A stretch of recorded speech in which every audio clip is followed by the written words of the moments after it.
Oke, untuk topik yang pertama kita akan kali ini adalah skrip dengan bahasa pemrograman Java untuk konversi umur.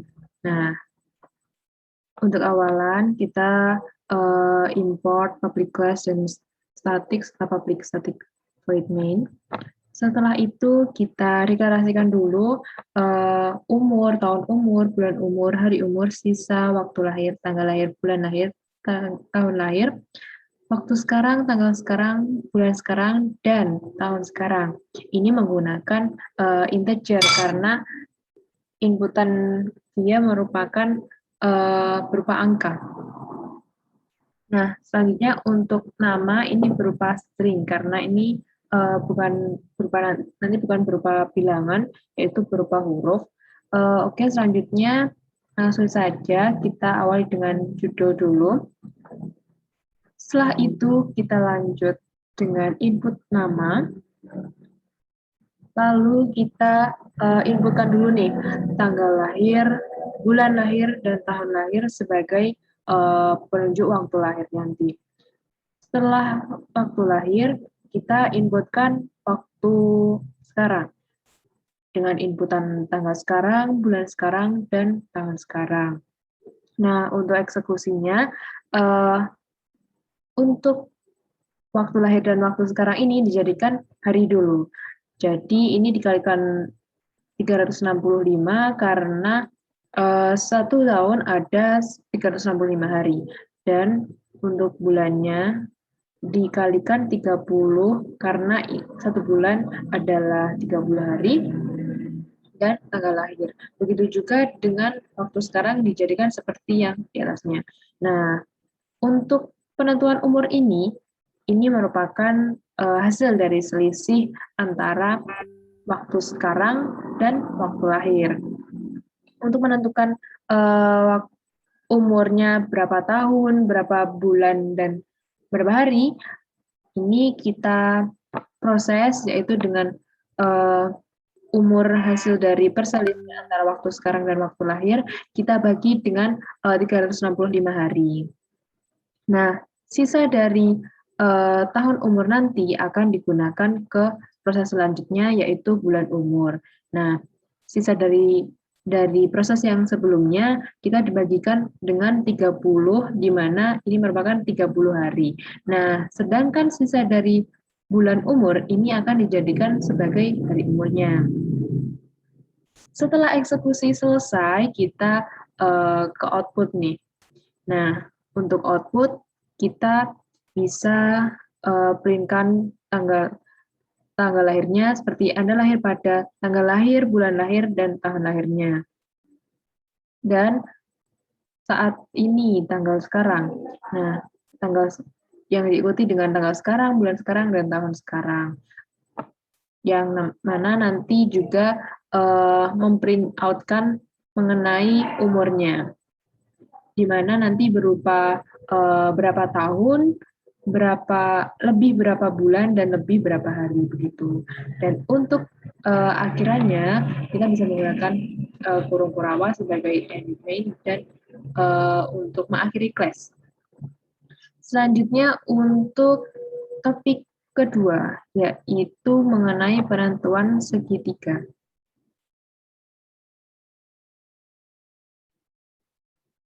Seperti sebelumnya, untuk mengawali kita menggunakan ini, import, public class, dan lainnya itu. Selanjutnya, seperti biasa, deklarasi dulu ini untuk lebih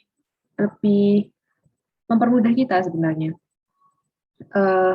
Untuk sisi A, sisi B, dan sisi C ini berupa integer karena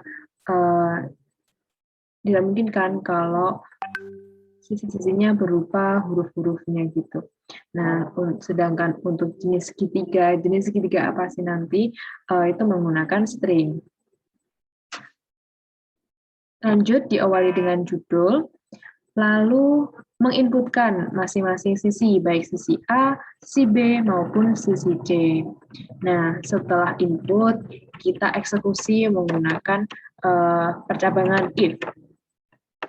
Di mana dalam if kondisi pertama sisi A kurang dari sama dengan 0 atau sisi B kurang dari 0 dan sisi C atau sisi C kurang dari 0, maka ini merupakan bukan segitiga. Jadi logikanya tidak mungkin suatu sisi segitiga ini minus ataupun 0. Nah, untuk false nanti ada if-nya lagi, yaitu if kondisi kedua sisi A sama dengan sisi B dan sisi B sama dengan sisi C. Dalam arti apabila salah dua dari ketiga sisinya ini sama, maka akan menghasilkan segitiga sama kaki. Nah, apabila ini false, maka lanjut ke kondisi ketiga, yaitu ini penentuan sebagai segitiga siku-siku. Nah, di mana menggunakan rumus Pythagoras, yaitu A kuadrat sama dengan B kuadrat plus C kuadrat, di mana sisi A kuadrat sama dengan sisi B kuadrat plus sisi C kuadrat, atau sisi B kuadrat sama dengan sisi A kuadrat plus sisi C kuadrat, atau sisi C kuadrat sama dengan sisi B kuadrat plus sisi A kuadrat. Nah, apabila ini memenuhi, akan menghasilkan segitiga siku-siku, dan apabila false, maka menghasilkan segitiga sembarang. Dan setelah eksekusi prosesnya, kita output nih untuk print-nya berupa jenis segitiga tersebut. Seperti yang kita cari, yaitu segitiga ABC itu merupakan jenis segitiga apa sih nanti sesuai dengan proses eksekusinya. Dan diakhiri dengan kurung kurawa untuk mengakhiri main dan kelasnya. Selanjutnya untuk topik ketiga, yaitu permainan switch. Nah, kali ini agak berbeda karena ini menggunakan fungsi random. Jadi harus ada ini agar fungsi randomnya dapat berjalan gitu. Nah, untuk deklarasi gajah, semut, orang, menang, seri, kalah, nama. Nah, untuk gajah, semut, orang ini sebagai pilihannya, sedangkan menang, seri, kalah ini untuk hasilnya ya. Nah, ini menggunakan string karena ini nanti berupa huruf pastinya. Nah, selain itu untuk pilihan Anda dan pilihan komputer ini menggunakan integer karena nanti berupa pilihan angka gitu. Pilihannya, sedangkan pilihannya nanti menunjukkan gajah, semut, ataupun orang. Selanjutnya print out judul, lalu input nama, dan output berupa daftar pilihan untuk permainan switch, di mana 1 menunjukkan gajah, 2 menunjukkan semut, dan 3 menunjukkan orang.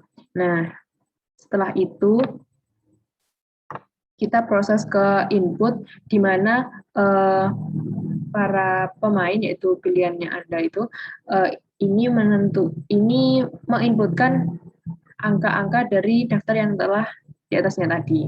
Nah, sedangkan pilihan komputer, karena ini dia akan acak, sistem random, dia menggunakan data next line-nya juga random. Jadi, ini 1 untuk pilihannya, dan ini 3 adalah 1 dari salah 3 ini adalah datanya, dan 1 ini adalah pilihan dari salah satu dari 3 ini, begitu. Selanjutnya kita eksekusi, kita proses menggunakan if dan else if nantinya. If pada kondisi pertama, apabila pilihan pemain dan pilihan komputer ini sama, maka dia akan mengoutputkan seri. Nah, apabila pilihan kita sebagai pemain adalah 1, di mana menunjukkan gajah, dan sedangkan pilihan komputernya 2, yang di mana menunjukkan semut, maka ada output yang menyatakan bahwa kita kalah. Sedangkan untuk pilihan komputer apabila random memilih 3, yaitu menunjukkan orang, maka akan output menunjukkan bahwa kita menang. Itu selanjutnya untuk pilihan yang kedua, else if, pilihan kedua, dan pilihan komputernya kita random, dan pilihan komputernya random, ini menghasilkan 1, maka secara otomatis komputer memilih gajah, di mana nanti outputnya akan kita menang. Bila komputer memilih 3, di mana menunjukkan orang, maka akan mengoutputkan kalah. Sedangkan untuk else if kondisi yang ketiga, yaitu apabila pilihan kita adalah orang yang ditunjukkan dari pilihan 3 ini, dan pilihan komputernya 1 ataupun gajah, maka outputnya akan menghasilkan kalah. Sedangkan untuk pilihan komputer yang apabila memilih 2 ataupun menunjukkan semut, maka output printnya akan mengeluarkan bahwa kita sebagai pemain menang. Seperti biasa, jangan lupa untuk menutup atau sebagai end main dan end class-nya. Dan untuk topik yang terakhir yaitu penentuan gaji bersih. Ini sedikit panjang, tapi insya Allah mudah dipahami. Seperti biasa, kita mulai dengan import, publikasi, dan lain-lainnya. Selanjutnya, kita deklarasikan gaji pokok, golongan gaji, total tunjangan, pajak, gaji kotor, gaji bersih, jumlah anak, tunjangan keluarga. Tunjangan anak ini menggunakan integer karena ini nanti berupa angka pastinya. Dan untuk status keluarga karena nanti menggunakan petunjuk ya atau tidak, untuk memudahkan kita menggunakan char dan string untuk nama. Seperti biasa, print out judul dulu, lalu inputkan nama. Setelah itu konfirmasi apakah karyawan tersebut sudah berkeluarga atau belum. Nah, karena tadi menggunakan char, maka deadline-nya seperti ini. Setelah itu lanjut kita eksekusi. Namun sebelumnya kita inisialisasi dulu total tunjangannya sama dengan 0. Hal ini karena untuk menunjukkan tunjangan awal begitu. Nah, untuk eksekusi ini untuk hal tunjangan kita menggunakan if. Nah, if kondisi pertama apabila status keluarganya dia sudah berkeluarga, maka dia akan mendapatkan tunjangan berkeluarga yaitu sebesar 300.000 dan akan ditanya nih konfirmasi berupa berapa jumlah anaknya begitu.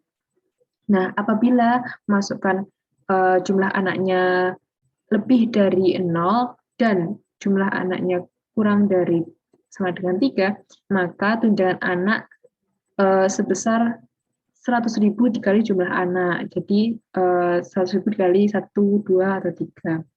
Sedangkan apabila menginputkan jumlah anak lebih dari 3, maka maksimal yang terhitung tunjangannya adalah total 3 anak.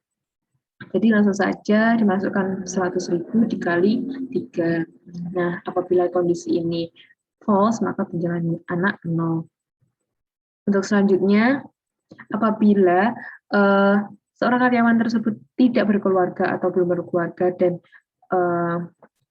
menginputkan T, baik T besar maupun T kecil ini, maka tunjangan berkeluarganya 0 dan tunjangan anaknya 0 karena dia belum berkeluarga gitu.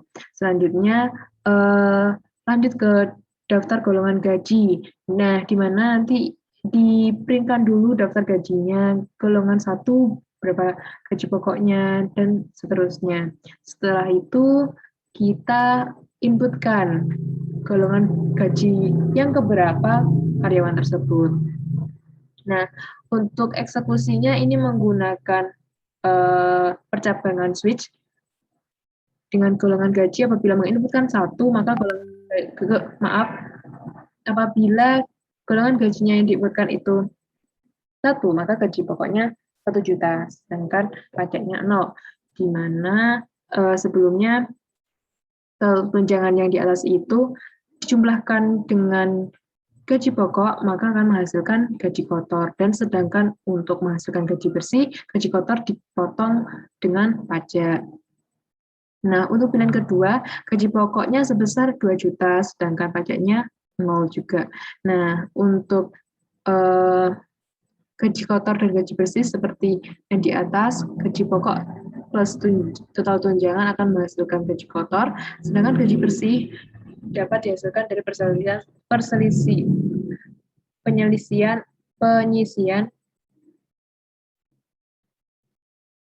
gaji bersih berasal dari gaji kotor dikurangi pajak. Nah, nanti akan keluar output-outputnya seperti gaji pokok, tunjangan, gaji kotor, dan gaji bersih. Nah, apabila karyawan tersebut memiliki golongan gaji 3, maka gaji pokoknya 3 juta dengan pajak 2% dari gaji kotor. Di mana sebelumnya gaji kotor yang telah diinisialisasi dengan gaji pokok plus total tunjangan, dan sedangkan gaji bersih adalah gaji kotor dikurangi pajak dengan output yang sama seperti di atas. Nah, apabila karyawan menginputkan selain angka 1, 2, 3 tadi, selain pilihannya, maka akan otomatis ada print out, mohon maaf, inputan Anda salah. Nah, seperti biasa, kita end, main, and class untuk menutup source code-nya. Baik, terima kasih. Oke, segitu. Semoga mudah dipahami.